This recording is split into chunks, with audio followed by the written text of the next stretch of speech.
முன்னொரு காலத்தில் மின்மினி பூச்சி ஒன்று வாழ்ந்து கொண்டிருந்தது. அது அங்கும் இங்கும் சந்தோஷமாக ஆடிப்பாடி பறந்து கொண்டிருந்தது.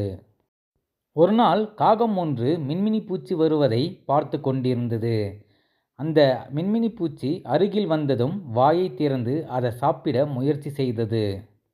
அந்த காகத்திடமிருந்து மின்மினி பூச்சி தப்பித்து கொண்டது. அந்த காகத்திடம் சொன்னது, நண்பா, நான் சொல்வதை ஒரு நிமிடம் கேள் என்றது. அந்த காகமும், என்ன சொல் என்றது. நண்பா, என்னை மட்டும் உண்பதால் உன்னுடைய பசி தீராது. என்னைப் போல் பல பூச்சிகளை நீ தின்பதால் உன்னுடைய பசி தீரும். என்னைப் போல் பல பூச்சிகள் இருக்கும் இடத்தை நான் உனக்கு காட்டுகிறேன். என்னுடன் வா என்றது. பேராசை பிடித்த காகம், சரி, நான் உன்னுடன் வருகிறேன். எனக்கு நீ அந்த இடத்தை காட்டு என்றது. அந்த மின்மினி பூச்சி ஒரு இடத்திற்கு காகத்தை அழைத்து சென்றது.